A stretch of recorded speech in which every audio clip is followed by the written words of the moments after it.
वहिनी चहा. हो आला चहा आला. तुला दूध आहे? आई मला नको आता काहीच. अगं नाश्ता सुद्धा केला नाहीयेस तू. हो पण काहीच खावं असं वाटत नाहीये. मी ऑफिस मध्ये गेले की तुम्ही दिलेला डबा खाऊन घेईन ना. बर तू रे? नाही मी पण ऑफिस मध्ये घेईन. जान्हवी आता सुट्टीच घ्या. हो हो आता तू रजाच टाक. बस झालं तुझं. श्री तू सांग रे तिला. मी काय सांगणार आहे, ती काय लहान आहे का आता? आणि आपल्या कोणापेक्षा ना तिला जास्त काळजी आहे बाळाची. तिला झेपेन असं झालं ना की ती स्वतः घरी थांबेल. काळजी नका करू. तेच तर सांगतेय मी. अहो फक्त थोडंसं अवघडल्यासारखं वाटतंय आता. पण मला खरंच असं वाटलं ना की आता नाही झेपते की मग मी रजाच टाकेन. त्यात सरी पण नाहीये इथे. हो ना. आणि बेबी वंसना बोलण्याचा मूड नाहीये. तिची अॅनिव्हर्सरी आली ना रे आता. पण सरी घरात नाही ते कसं एकटे एकटे वाटतंय नाही. हो मलाही जाणवतंय खरं.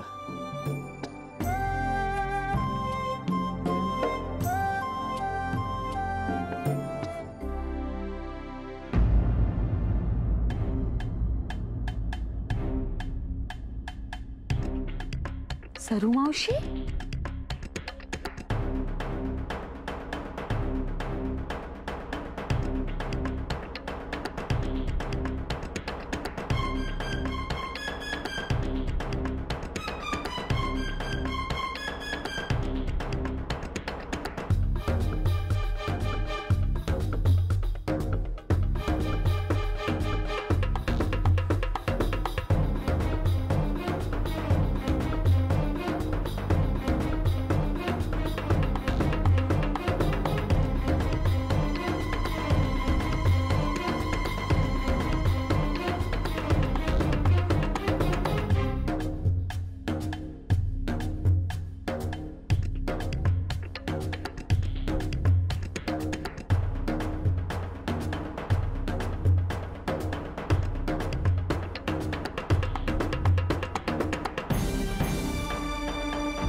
चालू तुझं बोलू. एवढंच बोलायचं होतं. आई तुमच्या संगत काही बोलणं होऊच शकत नाही. म्हणजे मला बोललात ते मी गप गुमान ऐकून घेतलं. पण माझ्या नवऱ्याचा अपमान मी नाही ऐकू शकत. तुझा नवरा आधी माझा मुलगा आहे कळलं. हे मी नाही तुम्हीच बोलताना विसरता. आता आई म्हणून मी कसं वागायचं हे पण हीच मला शिकवणार. नाही नाही नाही आय अहो माझी तेवढी पात्रता बी नाहीये. पण आता मला काय बी बोलायचं नाही.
सरू मावशी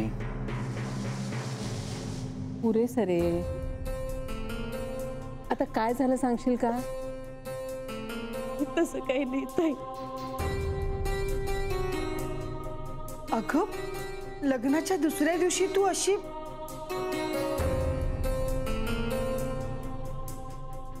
पप्पूंचं त्याच्या आई पुढे काहीच चालत नाही. म्हणजे त्यांना हुंडा हवा होता. काय काय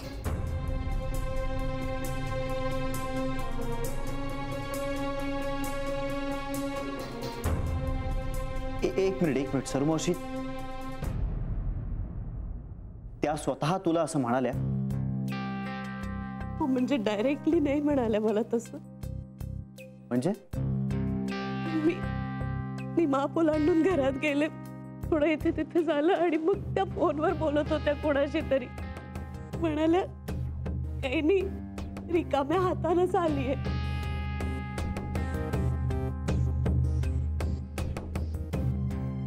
आता आपल्या पप्पूचेच डोळे फुटले होते, त्याला काय करणार.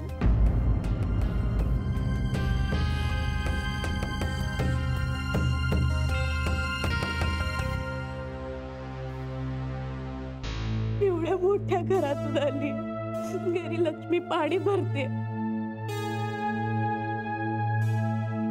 पण आपलंच नाणं खोटं, त्याला कोण काय करणार म्हणाले.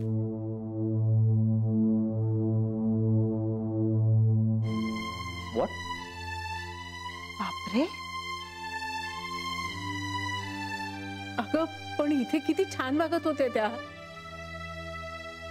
त्यांचे खायचे दात वेगळे आणि दाखवायचे दात वेगळे असणार. सरुमावशी, या सगळ्यावर पप्पूंचं काय म्हणणं आहे? त्यांना आईचं बोलणं आवडत नव्हतं. पण मग ते त्यांच्या आईशी काही बोलले का?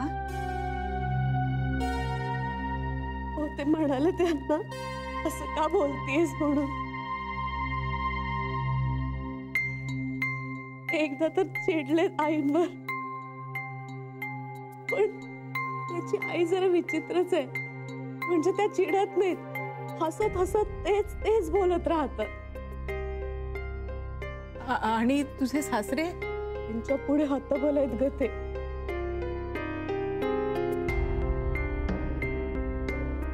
बरं, पण ह्या सगळ्यावर पप्पूंचं काय म्हणणं होतं? तो चिडून घराबाहेर निघून गेला. बापरे. मग काय ताई,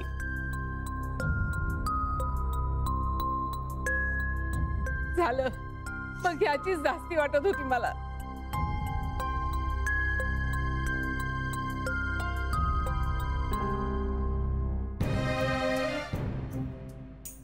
आई,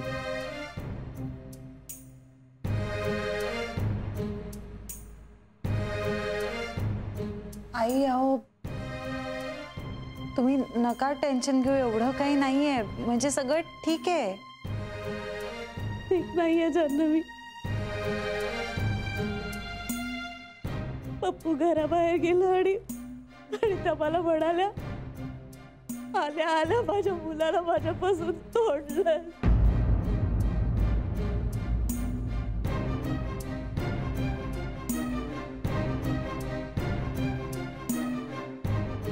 बापरे, भयंकर आहे सगळं.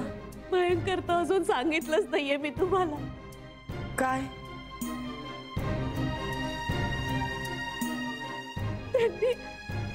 त्यांनी अत्यानंद महाराजांचा फोटो घराबाहेर ठेवला. हे देव घरात ठेवायचं नाही म्हणाल्या.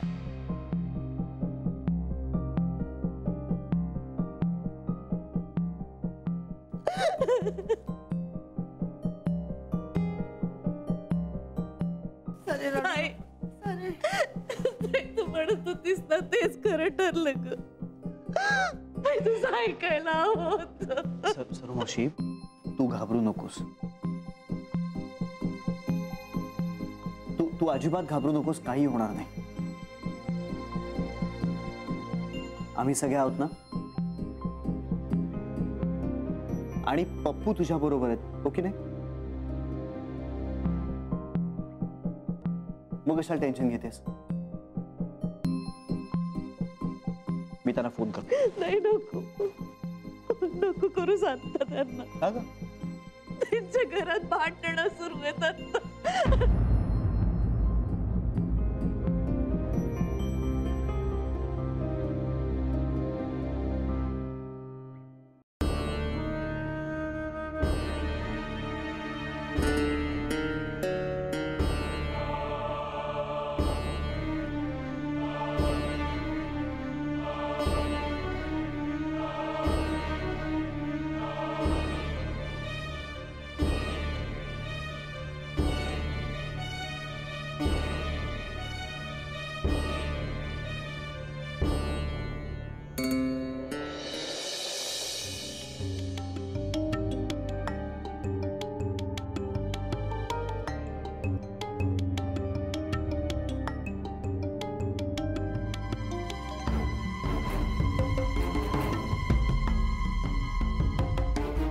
मला बोललात ते मी गप गुमान ऐकून घेतलं, पण माझ्या नवऱ्याचा अपमान मी नाही ऐकू शकत.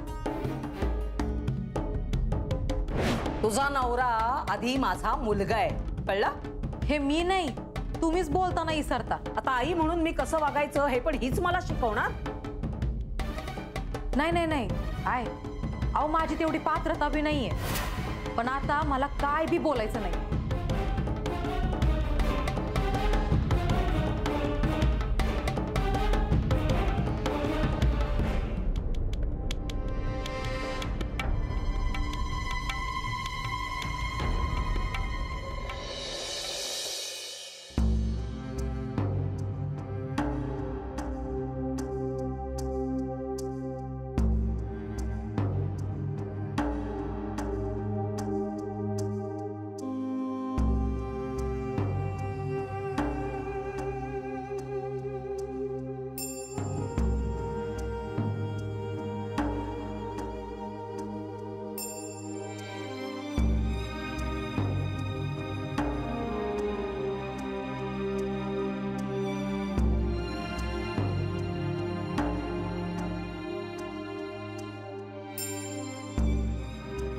सॉरी श्री. मावशी तू का सॉरी म्हणतेस? आधी माझ्या लग्नाचा त्रास तुम्हाला आणि सरू मावशी, अहो कसलाही त्रास होत नाहीये आणि सगळं काही ठीक होणार आहे. मला नाही वाटत आहे श्री. सरू मावशी, अरे अत्यानंद महाराजांचा फोटो बाहेर कसा ठेवला त्यांनी? त्यापेक्षा ना मला त्यांनी हुंडा मागण्याचा जास्त राग आलाय. श्री, आता रागवून चालणार नाही. अगं प्रत्यक्षपणे हुंड्याची मागणी करणं हा कायद्यानं गुन्हा आहे. श्री प्लीज. अगं प्लीज काय? अरे कायद्याची भाषा कशाला करायची? कायद्याची भाषा करत नाहीये मी, पण जे चूक आहे ते चूकच आहे ना.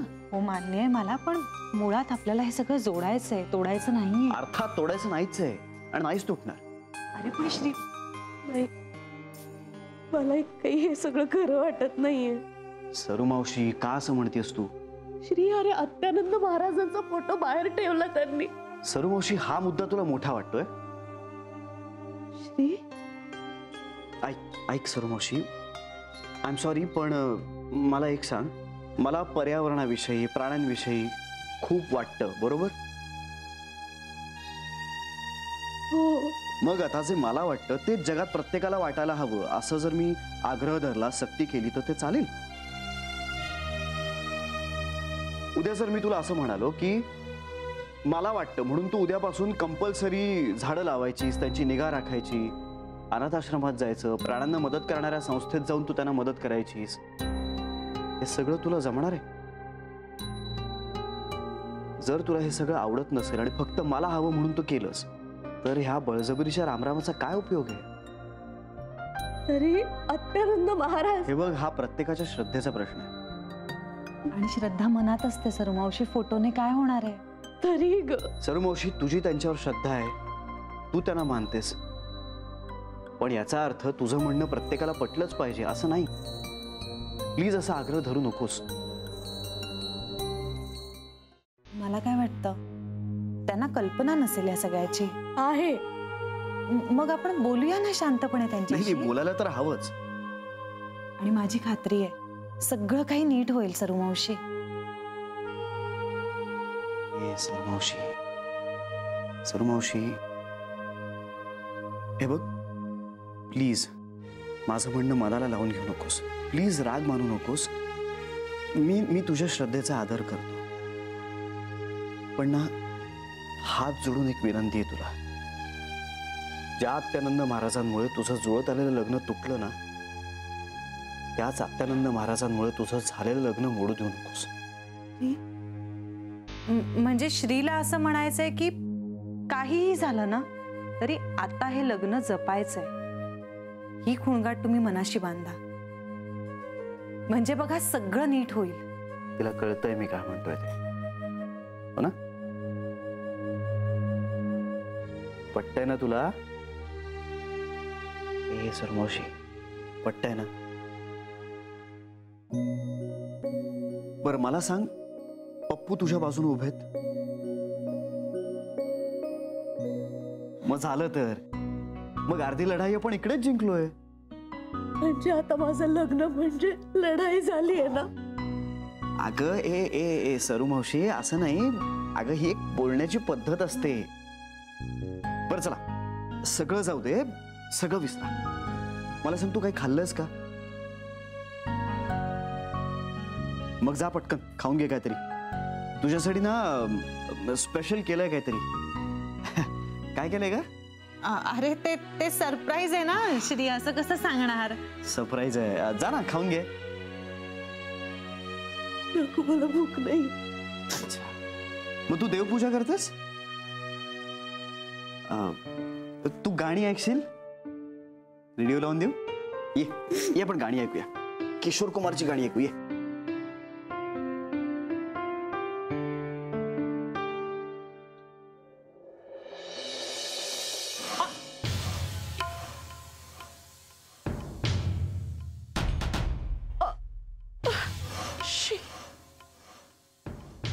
मेले सगळ्यासाठी कष्टच घ्यावे लागतात.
हा ठीक आहे, तुम्ही करा, फोन करा.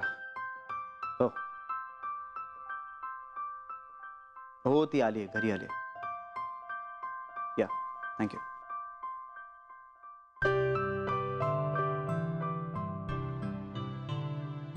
काय झालंय? काय नाही, परत फोन करतो म्हणाले. पण कसे वाटले? म्हणजे मूड कसा होता? माहित नाही, घाईत होते. मला भीती वाटते रे श्री. कसली? सगळं नीट होईल ना? या, सगळं ठीक होईल. आईंची भीती खरी ठरली तर? नाही नाही, असं काही होणार नाही. श्री, आपण घाई केली का रे? जानवी, आता ह्याच्यावर विचार करून काय फरक पडणार आहे? तसं नाही रे, म्हणजे थोडं थांबायला हवं होतं का? त्या स्थळाची थोडी चौकशी करायला हवी होती का? चौकशी केली होती. सगळ्यांचं हेच म्हणणं होतं की माणसं चांगली आहेत.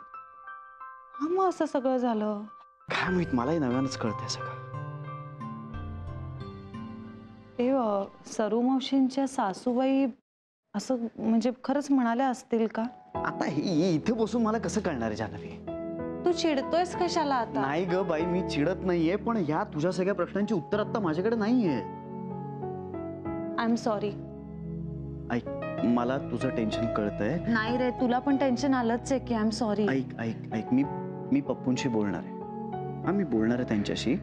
आणि सरू मावशी म्हणते तसं खरंच त्यांच्या सासूबाई असं काही म्हणाल्या असतील तर मे बी सरू मावशीला त्यांच्या बोलण्याचा अर्थ कळला नसेल, त्यांच्या बोलण्यातला टोन तिला समजला नसेल, किंवा त्यांचं इंटेन्शन कळलं नसेल तिला.